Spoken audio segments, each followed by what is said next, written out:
इसी को क्या बांटना है, इसी को डिवाइड करना है, बांटना है। अब देखो ये क्रोमोसोम में क्या होता है, सिस्टर सॉरी क्या होता है, क्रोमैटिड होता है। क्या होता है, क्रोमैटिड। जो आपको ये धागेनुमा संरचना दिख रही है इसको किस नाम से जानते हैं, क्रोमैटिड, क्रोमैटिड के नाम से जानते हैं। बात समझ में आई? अब ये जो है अभी तो ये क्या है, एक ही कॉपी है। सेल डिवीजन में क्या होता है, एक यही डबल कॉपी हो जाती है। सेल डिवीजन में क्या होता है, डबल कॉपी हो जाती है, क्योंकि एक सेल से हमारी कितनी सेल बनती है, 2 सेल बनती है। अब 2 सेल्स में भी तो क्रोमोसोम रहेंगे, तो ये इसका क्रोमोसोम इसमें आना चाहिए, इसका क्रोमोसोम इसमें आना चाहिए। और आपके पास कितना क्रोमोसोम है, सिर्फ एक क्रोमोसोम। कितना क्रोमोसोम है, सिर्फ एक क्रोमोसोम है। ये एक क्रोमोसोम में क्या होता है, आ जाइए, एक क्रोमोसोम का क्या होता है, डुप्लीकेशन होता है। एक क्रोमोसोम का क्या होता है, डुप्लीकेशन होता है। एक क्रोमोसोम क्या करेंगे, अपनी एक कॉपी बनाएंगे। क्या बनाएंगे, एक अपनी क्या करेंगे, कॉपी बनाएंगे। क्या हुआ जी, कैसे होता है अंजलि, कितने बजे कॉलेज है बाबू, कितने बजे कॉलेज है? बहुत ज्यादा लेट हो गया, थोड़ा सा टाइम चाहिए आपको। सेल डिवीजन जानती हो, सेल डिवीजन पढ़ी हो, अभी नहीं, थोड़ा बहुत पढ़े थे। पढ़ी हो, ठीक है। इतनी बात समझ में आ रहा है कि नहीं आ रहा है सबको? आ रहा है। अब हमने क्या बोला था कि ये जो हमारी जो सेल डिवीजन होती है, ये जो हमारे क्रोमोसोम होता है, क्रोमोसोम समझ में आया कि नहीं आया? ये आप हमारे नेक्स्ट वाले वीडियो में देखेंगे ना, उसमें हम अच्छे से बताएंगे, ठीक है। जाइगोट क्या होते हैं, जाइगोट कैसे बनते हैं, अब फिर से बता दे रहे हैं। एक ह्यूमन बॉडी का निर्माण सिर्फ सिंगल सेल से होता है, और बाकी जितनी भी बॉडी होती है किससे होता है, सिंगल सेल से ही होता है। और बाकी के जितने भी हमारे बॉडी के जितने भी पार्ट होते हैं वो आपके किससे मिलते हैं, मल्टीपल सेल से मिलकर बने होते हैं। किससे, मल्टी सेल से मिलकर बने होते हैं, ठीक है। बात समझ में आई? अब देखो ये हमारा एक क्रोमोसोम है, एक हमारा क्या है, क्रोमोसोम। अब इस क्रोमोसोम को हमको 2 भाग में बांटना है, क्योंकि हमारी एक सेल से कितनी सेल बन रही है, 2 सेल बन रही है। मींस की मदर सेल जो होती है वो क्या बनाती है, 2 डॉटर सेल्स बनाती है, 2 डॉटर सेल्स बनाती है, 2 सेल्स बनाती है। जो सेल्स बनती है उसको क्या बोलते हैं,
मैडम के जीवन को।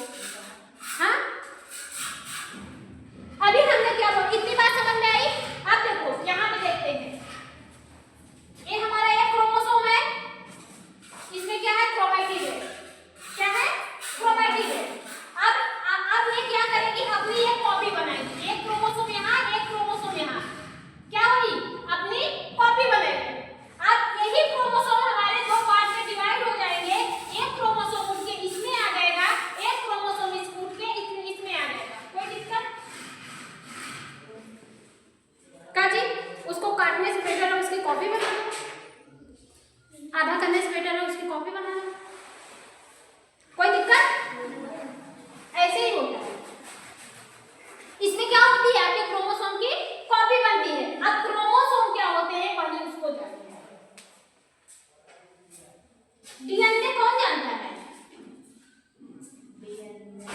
डीएनए कौन जानता है? सब जानते हैं। डीएनए सब जानते हैं।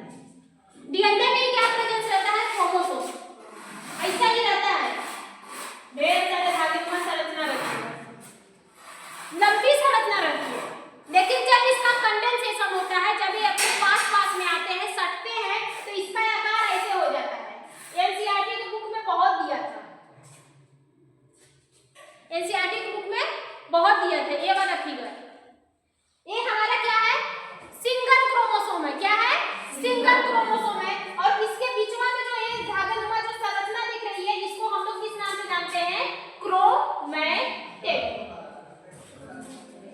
क्रोमैटिड। जब इसकी कॉपी बनती है तो यही क्या होता है, जब इसकी कॉपी बनती है तो दो क्रोमैटिड बनेगी। भाई ये डुप्लीकेशन करेगा, जैसे आपके पास एक हाई स्कूल की मार्कशीट है, उसको जब आप डुप्लीकेशन करवाएंगे, उसका जीरोक्स करवाएंगे, तो आपको वैसे ही दो कॉपियां दिखेंगी। जो डिटेल्स आपके ओरिजिनल में रहेगी वही डिटेल्स आपके जीरोक्स में भी रहेगा। तो इसकी जब कॉपी बनती है तो यही क्रोमोसोम आपके इस आकार में आ जाते हैं। किस आकार में आ जाते हैं, इस आकार में आ जाते हैं।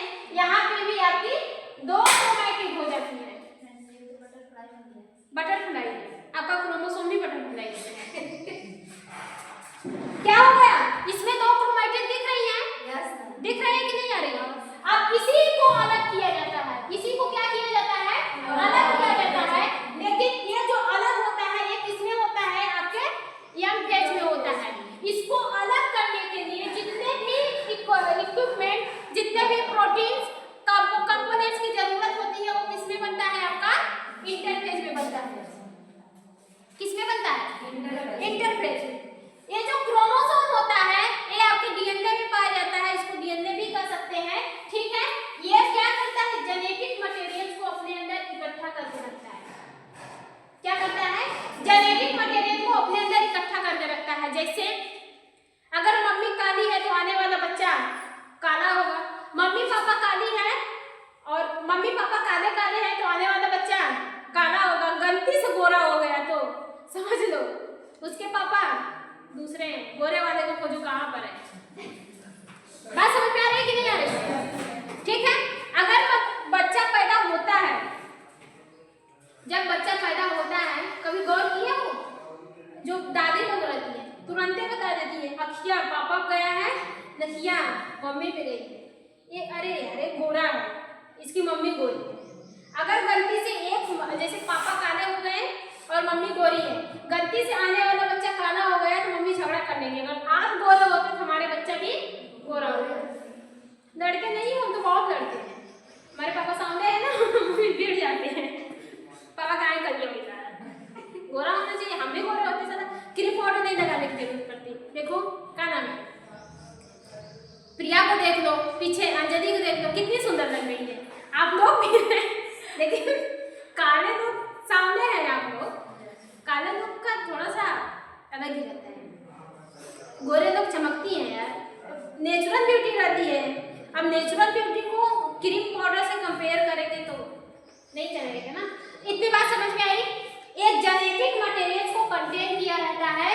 देखो हम जब आपको बताए थे तो हम बोले थे कि जो 23 जोड़े होती हैं, 23 जोड़े XX और XY, XX और XY, ये आपका एक होता है, एक स्पर्म होता है, एक स्पर्म का नंबर है, एक एग का नंबर है। और जो लास्ट वाला जो 23वां जोड़ा रहता है वही निर्धारित करता है कि आने वाला बच्चा लड़की होगा या लड़का होगा। इतनी बात पता है। तो यहाँ से भी एग निकलेंगे, यहाँ से भी एग निकलेंगे। एक ह्यूमन बॉडी का निर्माण किससे होता है? सिंगल सेल से होता है। और सेल कितनी टाइप की होती है? 2 टाइप की होती है। एक आपकी होती है डिप्लॉइड सेल्स, एक आपकी होती है हिप्लॉइड सेल्स। हिप्लॉइड सेल्स एक आपकी होती है डिप्लॉइड सेल्स, एक आपकी होती है हिप्लॉइड सेल्स। समझ में आ रहा है कि नहीं आ रहा है? अब देखो, अभी हम क्रोमोसोम पे ही चल रहे हैं। अब देखो, एक ह्यूमन बॉडी एक्चुअल में जो बनती है किससे बनती है? सिंगल सेल से बनती है, क्योंकि यहाँ पे डबल सेल पेयर में है, यहाँ पे भी पेयर में है। लेकिन जब निकलेंगे तो एक ही सेल निकलेंगे, दोनों नहीं आएंगे। यहाँ से भी एक आएंगे, एक आया, और यहाँ से भी एक ही आएगा। मान लीजिए वाई आया। भाई बच्चा कैसे बनता है? एक और स्पर्म जब आपस में फर्टिलाइजेशन करते हैं तभी तो बच्चा बनता है। तो यहाँ पे जो एक आ रहा है वो भी तो एक सिंगल से निकल रहा है, और यहाँ से जो वाई आ रहा है वो भी तो सिंगल से एक ही सेल आएगी। ऐसा तो नहीं है दोनों आ जाएगी। तो ये जो हमारा जाइगोट होता है, जाइगोट किससे मिलकर बनता है? आपके सिंगल सेल से मिलकर बनता है। किससे मिलकर बनता है? सिंगल। जब सिंगल क्रोमोसोम मिलते हैं तो ये वाला सेल लेते हैं। सिंगल क्रोमोसोम मिलकर ये वाला सेल लेते हैं। अब देखो, इसमें कुछ डीएनए आपकी मम्मी की भी है और कुछ डीएनए आपके पापा के भी है। आने वाला बच्चा जो आएगा उसमें भी कुछ लक्षण मम्मी के होंगे और कुछ लक्षण पापा के होंगे। क्यों? क्योंकि इसमें मम्मी का भी डीएनए मिला है और पापा का भी डीएनए मिला है। इतनी बात समझ में? तो जो जेनेटिक मटेरियल्स रहती है वो किसमें कंटेन रहती है? क्रोमोसोम में, जो आपका डीएनए होता है उसमें कंटेन रहती है। बात समझ में आई? अब देखो, एक आपका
मशीन में ये करवा पाओगे?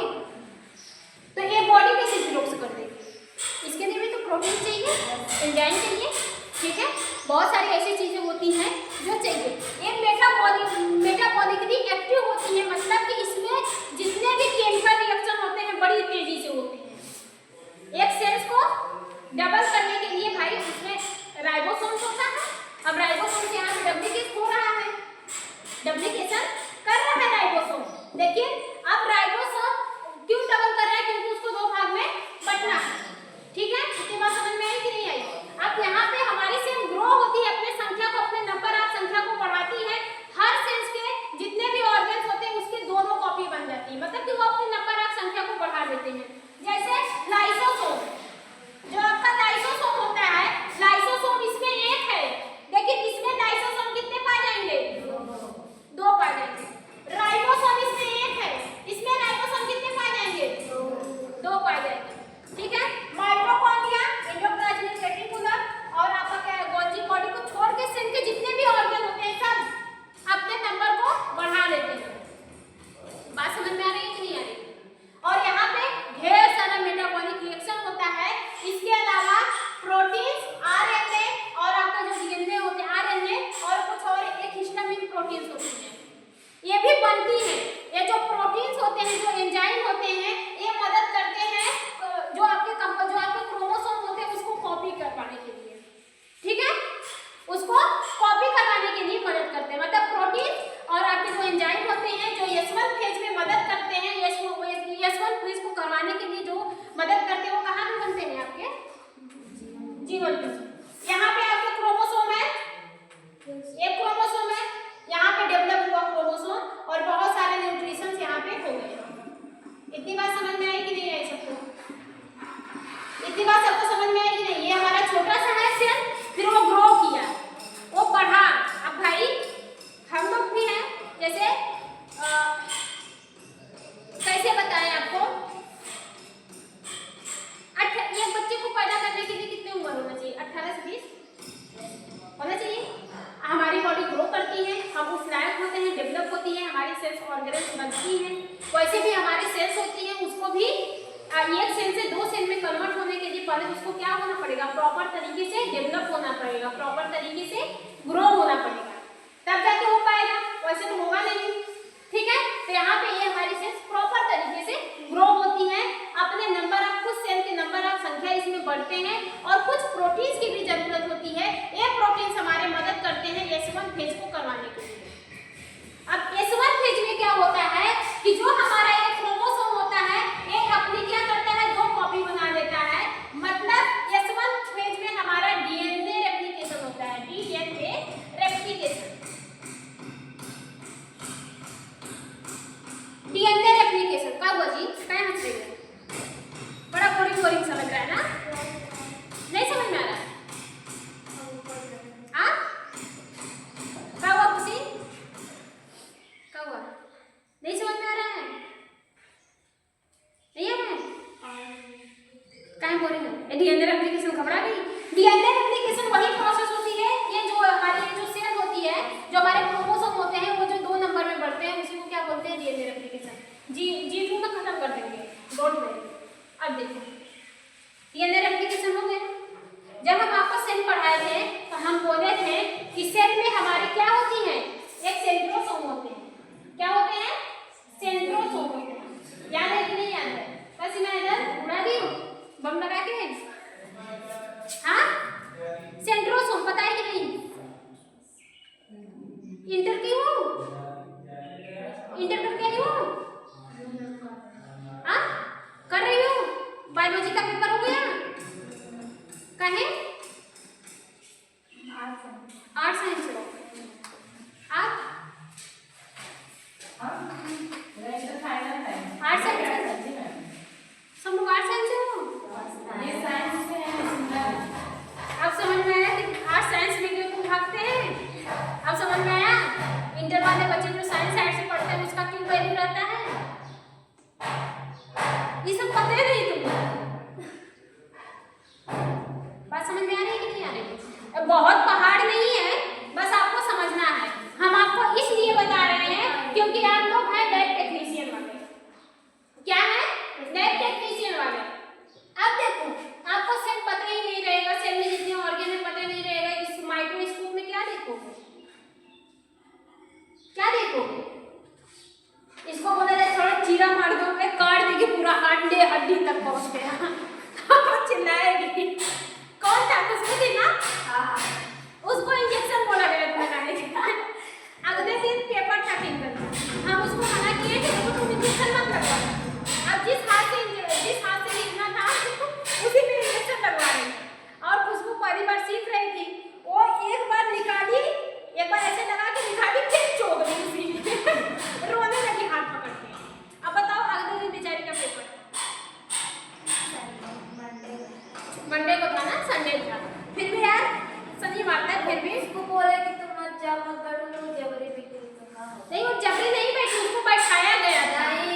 बैठ गई थी लगवा दी उसको गलत की थी उसके साथ लेके। सबसे मस्त अगर कोई इंजेक्शन भी करने कोई निकाला था, अगर ब्लड कोई निकाला था तो सीमा मैडम निकाले, गजब निकाले। मैंने खुशबू फिर सबसे मस्त मतलब कि उसको चींटी की तरह भी उसको पेन नहीं हुआ होगा, एकदम ऊपर से ही निकाली थी। ये जो इंजेक्शन लगाने का जो तरीका होता है पता है, 45 एंगल में लगता है। ये यहाँ से बांध दी, इसकी नसिया क्या होगी ऊपर आ गई, ये डायरेक्ट अंदर नहीं ले गई, इसी नस में से थोड़ा सा चौकी ब्लड और खींच ली, सबसे मस्त निकाली थी। और सब नसिया घुसा दे रही है पहली बार इंजेक्शन मारे थे सब, ट्राई करेंगे। जो मोटी मोटी थी ना खुशबू थी, उसमें भी सब लोग घुसा दे रहे हैं लोग आए, मतलब सिरिंज का सिर्फ थोड़ा सा जाना चाहिए। नहीं मैम वो ना गाय ना हल्का से निकाली फिर पीछे से अंदर वहाँ घुसा, बताओ ये ना पड़ा, अगर बोन्स पे लग जाता तो बोन्स पे लग जाता, या फिर उसकी ये जो नसियाँ पंचर हो जाती तो होता है कि नहीं होता है? सर खूब हंस रहे। अरे हंसने वाली बात नहीं है, वो बेचारी रो रही है, मैडम जी चक्कर आ रहा है, अंकल झूठे तुम बैठी हो वहाँ। कि मेरा तो कंट्रोल समझ हो गया। तो यही सारी चीजें होती हैं। अब देखो पता नहीं वेंस क्या होती है, वेन से इंजेक्शन क्यों नहीं करवाया जाता है, वेन में से खून क्यों नहीं करवाया जाता है?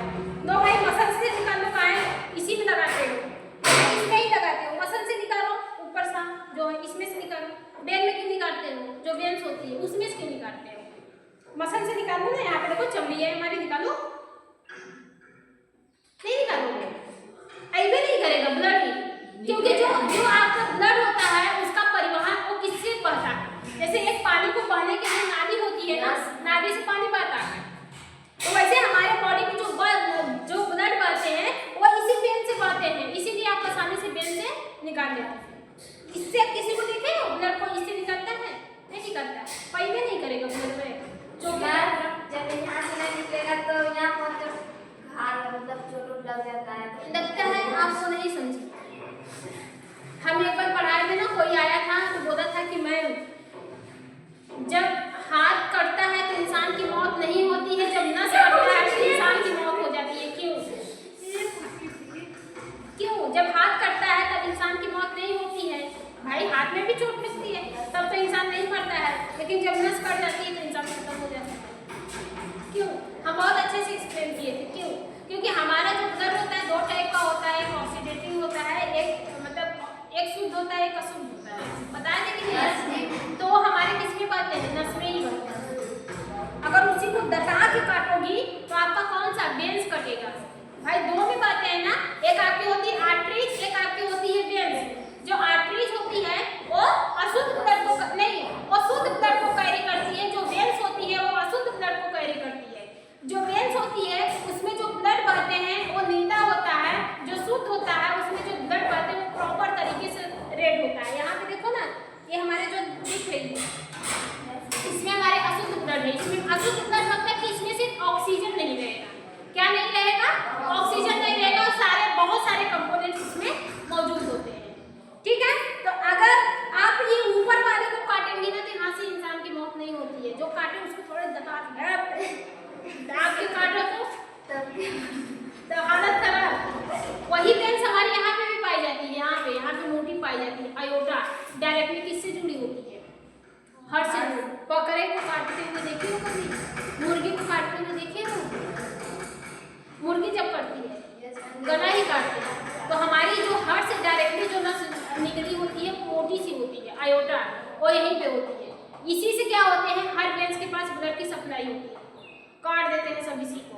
देखो बहुत तेजी से ब्लड आता है। अरे होली आ रही है, खूब मुर्गा कटेगा सबके घर में, देखना जहाँ से ब्लड निकलता है ना उसका वो देखना, जो वेंस होती है ना उसको देखना, समझ में आ जाएगा।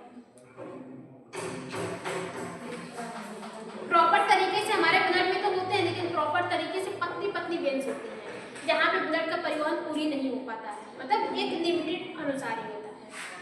ठीक है, इसीलिए वहाँ से ब्लड आसानी से नहीं मिल पाते हैं। यहाँ की जो वेंस होती है ये थोड़ी सी मोटी होती है और यहाँ से ब्लड हमारे मिल जाते हैं।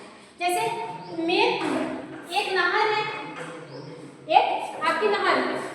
अब इस नहर से बहुत ही बड़ी नहर नदी है। क्या है? नदी है, बड़ी सी नदी। अब उसमें एक नहर निकली है। ये क्या है? नहर निकली। इसमें सबसे ज्यादा पानी रहेगा, इतनी चौड़ी है। अब उससे इतनी चौड़ी होती है। अब इसी से ढेर सारी नाला वाला निकला रहता है। लोग कुछ पानी इधर जाएगा, कुछ पानी इधर जाएगा, कुछ इधर, कुछ इधर, छिटकेगा, स्लो रहेगा। तो सबसे ज्यादा पानी कहाँ पे बहता है? इसमें बहता है और आपके नदी में बहता है। ठीक है, अब आप यहाँ से तो उधर निकालेंगे, निकाल सकते हैं, लेकिन हम नहीं निकालते। गलत लग गया तो इंसान की जान जा सकती है। सब लोग कहाँ से निकालते हैं? इस मेन वाले से निकालते हैं। यहाँ पे प्रॉपर तरीके से ब्लड का परिवहन होता है। यहाँ पे पानी यहाँ से जब यहाँ से निकलेगा तो यहाँ से इसका प्रभाव बढ़ेगा, तेजी से पानी आएगा। इस वाले में जाएगा तो यहाँ पे भी प्रभाव बढ़ेगा, इसकी अपेक्षा कम रहेगा, लेकिन यहाँ पे भी तो रहेगा। और इसमें धीरे धीरे लेते हुए जाते हैं। देखे हो कभी? तो ऐसे आपके बॉडी में भी होता है। तो यहाँ से ब्लड सब लोग निकालते हैं। इतनी बात समझ में आई? ये बोरिंग करना है ना, ये सुन भेजना। यहाँ पे एक सेल थी, डुप्लीकेशन हुआ, 2 सेल बनी। जब एक क्रोमोसोम जब हमारे 2 क्रोमोसोम में कन्वर्ट होते हैं, जब उसका भाई कन्वर्ट कैसे हुआ? क्योंकि ये अपनी एक कॉपी बनाया। क्या बनाया? कॉपी बनाया। और उसको बनाने के लिए जितने भी एंजाइम वगैरह की जरूरत थी वो कहाँ पे मिला? जीवन पेज में। अब जीवन पेज में जो एंजाइम है वो हमारे मदद किए ये डीएनए को कॉपी करने के लिए, जो क्रोमोसोम होते हैं उसकी कॉपी करने के लिए। अब यहाँ पे क्रोमोसोम हमारे पूरी तरह से अपने कॉपी में बदल गए और यहाँ पे एक सेंट्रोसोम का निर्माण होता है। अभी तुम लोग फिर बोल बोलोगे सेंट्रोसोम नहीं, क्या होता है? सेंट्रोसोम।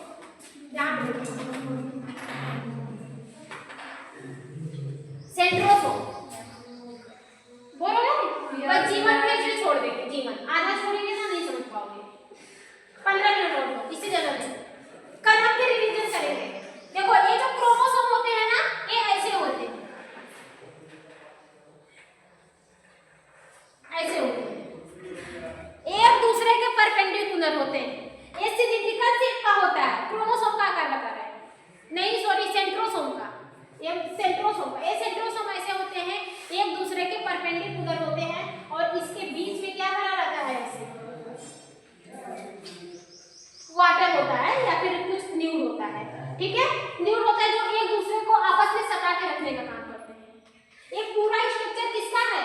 सेंट्रोसोम का है, सेंट्रोसोम का है। लेकिन ये हमारा क्या कहलाएगा? ये जो हमारा है सेंट्रोमर, सेंट्रोमर, ये भी हमारा एक सेंट्रोमर, ये भी हमारा क्या होगा? सॉरी सेंट्रियोल कहलाएगा। क्या कहलाएगा? सेंट्रियोल।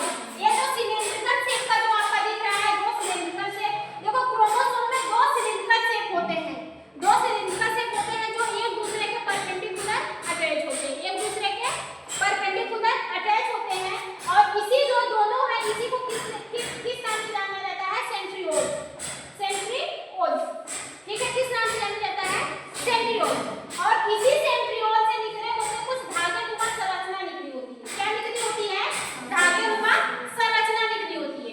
इसी धागेनुमा संरचना को किस नाम से जानते हैं? ये देखो जी, अब पीटेंगे तुम लोग को। ये जो धागेनुमा संरचना निकली है, इसको स्पिंडल फाइबर के नाम से जानते हैं। स्पिंडल फाइबर के नाम से जानते हैं। और यही एक्सुअल में सेल्स को डिवाइड करती है। यही क्या करती है? यही जो होता है ना, वो जाके हमारे क्रोमोसोम से अटैच हो जाता है। एक स्पिंडल फाइबर इस क्रोमोसोम से अटैच होगा, एक स्पिंडल फाइबर इस क्रोमोसोम से अटैच होगा और दोनों पकड़ के आपस में खींचेंगे। पकड़ के आपस में क्या करेंगे? खींचेंगे।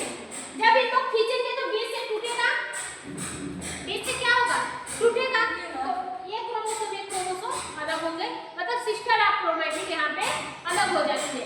तो जो ये सेंट्रोसोम होता है वो भी यहाँ पे क्या होता है? अब ये ग्रो करता है। ये जो सेंट्रोसोम होता है ये भी क्या करता है? ग्रो करता है। इसमें से क्या निकलते हैं? धीरे धीरे इसमें नहीं, ये अपनी संख्या को बढ़ाता है। ये जो सेंट्रोसोम होता है ये भी अपनी क्या करता है? 2 कॉपी बनाता है। अब भाई 2 क्रोमैटिड हैं, हमारे क्रोमोसोम कितने होते हैं? 2 होते हैं जो आपस में मिले होते हैं। अब उसको अलग अलग करने के लिए 2